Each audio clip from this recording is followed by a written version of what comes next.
সামাজিক যোগাযোগ মাধ্যমে কারিনা কাপুর খানকে সর্বদাই সক্রিয় দেখা যায়। মোরবা সেখানেই তারকা তার প্রতিদিনের আপডেট শেয়ার করেন, কিন্তু মাঝে মাঝে বোল্ড আকারে ক্যামেরার সামনে ধরা দেয়। ঠিক এই জন্য অবশ্য সমালোচনার শিকার হয়। মোরবার যোগ সে সকল সমালোচনাকে কারিনা সেভাবে গ্রহণ করে না। সুতরাং এই জন্য কারিনা কাপুর তার ইচ্ছামতো ছবি সোশ্যাল মিডিয়ায় শেয়ার করেন। মোরবার বর্তমানে এই তারকা তার ইনস্টাগ্রাম হ্যান্ডেল অনেকগুলো ছবি শেয়ার করেছেন, কেননা তার প্রকাশ করা ছবিতে দেখা যায় শাড়ি পরে ক্যামেরার সামনে ধরা দিতে, কিন্তু খোলামেলা চুল হালকা মেকআপে তাকে দেখতে অনেকটা সুন্দরী লাগে। ঠিক এই জন্য তার রূপের প্রতি ঘায়াল হয় তার অনুরাগীরা। মোরোবার তার প্রকাশ করা ছবির কমেন্ট বক্সে অনেকে তাকে সুন্দরী বলে দাবি করেন, যদিও আবার অনেকে তাকে মাই লাভ লিখেছে, কিন্তু আবার অনেকে অ্যামেজিং লিখেছে।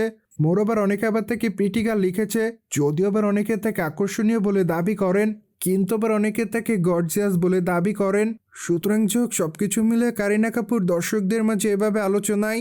বাই কারিনা কাপুর খান বর্তমানে বিডাউনের আলোচিত একজন নায়িকা, কেননা এই তারকা তার কেরিয়ার অনেকগুলো চলচ্চিত্রে কাজ করেছেন। মোরোবার সেখানে তার অভিনয় তার অনুরাগীদের কাছে ভালো লেগেছে। ঠিক এই জন্য অবশ্যই অল্প সময়ে দর্শকদের মাঝে আলোচনায়। কিন্তু এই নায়িকাকে জানে যান চলচ্চিত্রে সর্বশেষ অভিনয় করতে দেখা যায়। মোরোবার সেখানে তার অভিনয় তার অনুরাগীদের কাছে ভালো লেগেছে। ঠিক এই জন্য তিনি তার চরিত্রটির জন্য আলোচনায় ছিলেন। কিন্তু আগামীতে সিঙ্গা মেগেন চলচ্চিত্রে অভিনয় করতে দেখা যাবে এই সুন্দরীকে।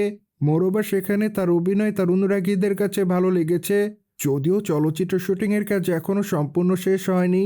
মোরোবার চলচ্চিত্রটিতে এবার দীপিকা পাড়ুকোনকে অভিনয় করতে দেখা যাবে, সেই সাথে আর অভিনয় করতে দেখা যাবে টাইগার শ্রফকে।